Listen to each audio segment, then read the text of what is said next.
Hi guys, welcome back to the Spurred on podcast. And are we all basking in the joy of that 4-0 victory over Aston Villa? In fact, I would be so bold as to say it was a perfect example of Ange Ball getting one over on Unai Emery, absolutely bottling it yesterday. He bottled bravery. I've had Aston Villa fans in my comments both after they beat us at the Tottenham Hotspur Stadium and in the run-up to this week's game, talking about how Aston Villa are better than Spurs, they're braver than Spurs, their press is better than Spurs, their high line will make Spurs struggle and suffer, and they'll suffocate us like they suffocated Manchester City and Arsenal at Villa Park this season when they beat both of those teams.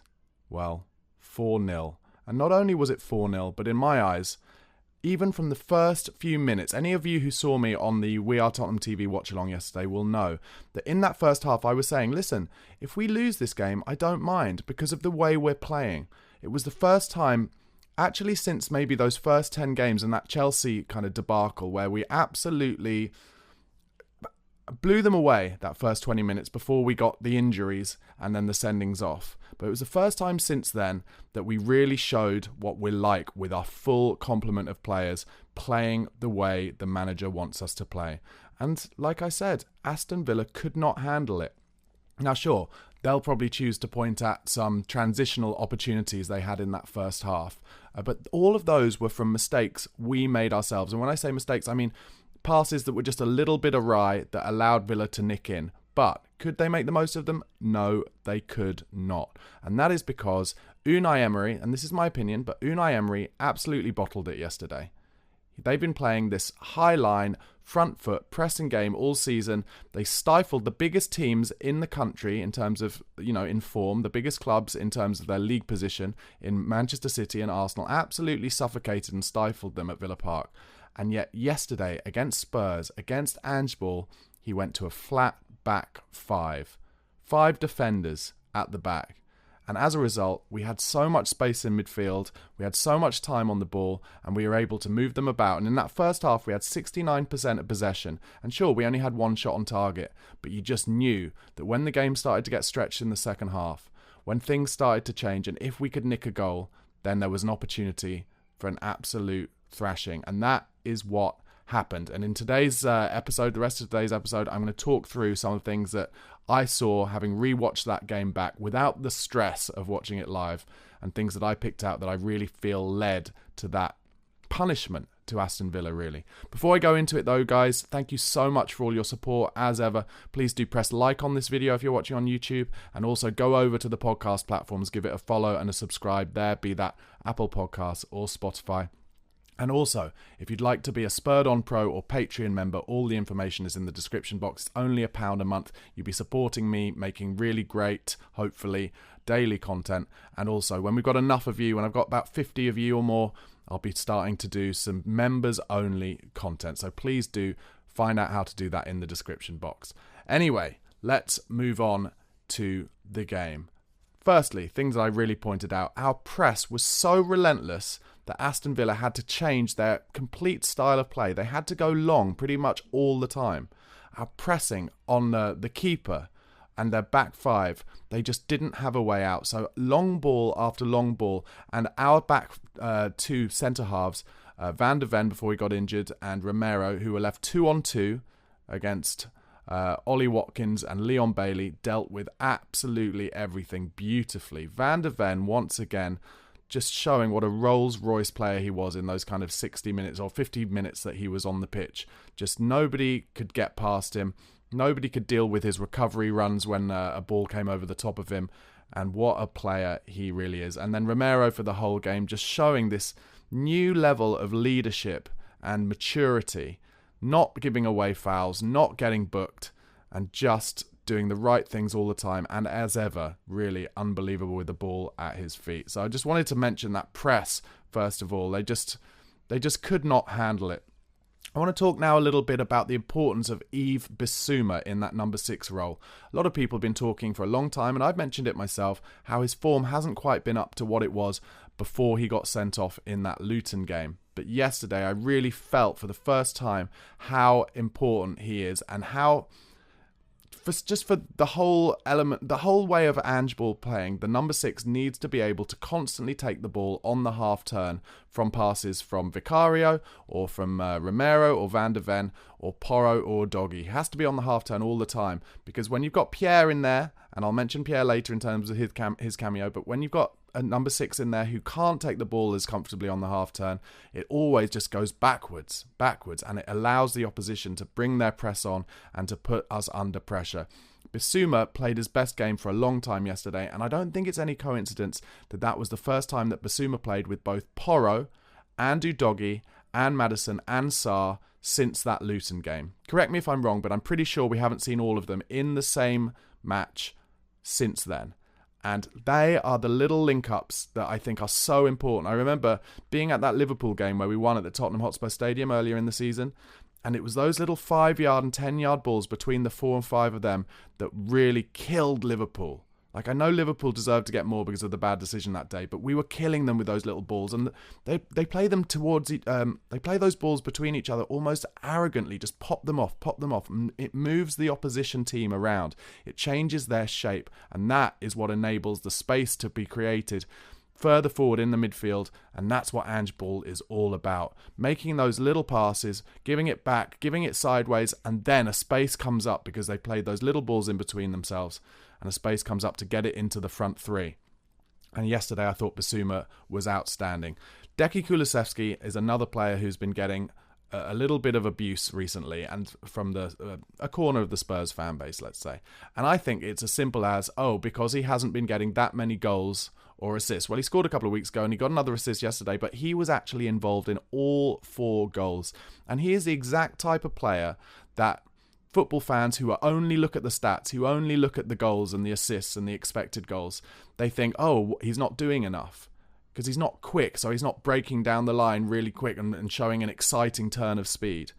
But actually, Kulusevski is one of those players who does so much more than we even realise in terms of holding the ball up, in terms of when he's got the ball, dragging a couple of defenders onto him to try and nick it off them before he lays it off and then goes for the return run, which is exactly what happened for that Sonny goal yesterday. Lovely little bit of play between him and Pedro Porro on the right. Gave it in, went for the run reply, goes back to him, picks out Sonny perfectly across the box. Listen, sure, in his first few games for Spurs, when he came initially on loan from Juventus, defenders didn't know how to deal with him. They didn't know he was going to cut in on his left and hit it into the far corner or into the near post like he did in that early Leeds game that he scored in. But now he's bringing other players into play more, and he's making defenders doubt him a bit more because he goes on the right a little bit more now than cutting inside every single time. And I just think we've got an absolute star on our hands. He's only 23. His numbers are absolutely ridiculous. And like I said, involved in all 4 goals yesterday. So I wanted to give him some credit. I've mentioned a little bit more about that Van de Ven injury. You know, the good news is it sounds like, from what Ange said in his post-match press conference, that Mickey himself doesn't think it's that serious. We do have an international break coming up after the Fulham game, so I would expect him to miss the Fulham game, precautionary if nothing else.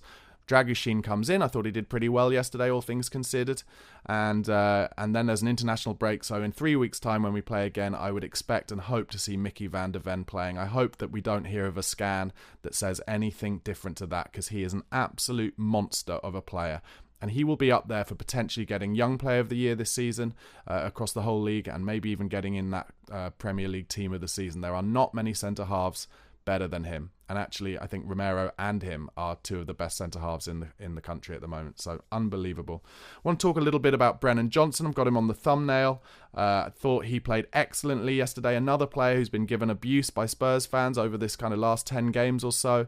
But he really showed me yesterday that he can play on the left. And when he's confident, he has his confidence up now. He was driving at Matty Cash the whole game. Constantly driving at him. And the thing that I was most impressed with Brennan Johnson was not just because he made a brilliant finish for that goal of his, and lifted it when he needed to lift it because Emi Martinez was coming at him, but actually, if you watch it back again, Sonny's got the ball, driving at the defence because we won the transition through Kulusevski, and Johnson is so smart as to not run offside that he actually slows his run down so that he knows that when the pass comes from Son, which was absolutely perfectly weighted, by the way, he wouldn't be offside and he'd be in the perfect position to then lift that finish. That shows acute smartness, and at such a young age from Johnson.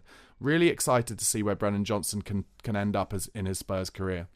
And it's really cool to see him shutting some Spurs Twitterati up, really. People who've been saying he's not been doing enough. He's a raw, young, exciting player. These type players take time, and he's really showing now that his confidence is up, what he's got. Talk a little bit about Pierre Højbjerg's little cameo. Absolutely made me so scared when he did that Cruyff turn, but it was beautiful, running through the middle and gave that pass off, showing that Ange is getting into him, because Ange constantly saying to him, don't go back and sideways, don't go back and sideways. Well, actually, that time he had 3 defenders around him and did a Cruyff turn and beat them all and opened up the entire play for Spurs. So that was incredible. Pedro Porro's return was absolutely vital to our result yesterday. He's so key to this, and as I said, if we can keep that back 5 and back 6, including Vicario, together, then I can see us really making an unbelievable run coming up into the end of the season now. I really can, because the way they all play balls into each other and get the balls off each other and trust each other is incredibly impressive. Let's give a big up to Lolo Bentancur for pretty much the last thing in the match yesterday, sticking one in on Matty Cash, getting a little bit of revenge there for Cash's horrible tackle that he did on him in the reverse fixture. That was great to see. Can't go without talking about Pat Matasar's unbelievable performance, but also the delivery for that goal by Maddison. Beautiful run from Maddison in between the centre-halves. And Pat Matasar, if you watch it again, he actually kind of stumbled because he was running at such pace just before he puts the cross, and he kind of stumbled. So it showed even better technique to be able to recover from that stumble and whip that in. It was like Beckham-esque the way he whipped that in. If that final delivery is as good as that, and he keeps making those runs, he will set up a lot of goals for Tottenham over the next few years. John McGinn's red card deserves a mention, of course. I just thought it was overly forceful. He was frustrated because Vicario just made a really important save at the feet of a striker after, I think it was Diaby, got in behind. And the frustration of being 2-0 down got the better of him. He thought he could just trip him up and take him out. But if you do it at such force where it's in danger of injuring an opponent, then I think that is a red card. Spurs have certainly had red cards for similar things. I'm thinking about Sonny against Everton, where everyone thought it was his fault for really injuring Andre Gomez. And actually, it wasn't as strong, but he got the red card, and Everton fans thought it was a red card. And I thought this one for John McGinn was a red card. And then finally, before I leave, Timo Werner, instinctive, beautiful finish. Unbelievable instinct to open his body up and perfectly weight that finish into the far corner, right into the side netting. That is not an easy skill, and shows that if he has his confidence up, which he clearly does now, having scored his first goal for us last weekend, then if we get him in the right positions where he can be instinctive with his finishing, then he could well be an unbelievably important signing for Spurs, not just in terms of this loan, but in the long run too. So there are my thoughts on yesterday's 4-0 win at Villa Park. Brilliant to shut those Aston Villa fans up who've been really in my comments, getting above themselves, I think, a little bit, because now that they've got Europe on the Thursdays, and then the Thursday-Sunday game kind of double, which is always difficult, and they're going to suffer with some suspensions, and they've got some injuries. Let's see if they can keep that form up. But either way, Spurs did really well. It's very impressive. Please do press that like, guys. Press subscribe, and go over to the podcast platforms. Follow the Spurred On podcast. I'm here with daily content every single day, because that's what daily means. But most importantly, come on, you Spurs.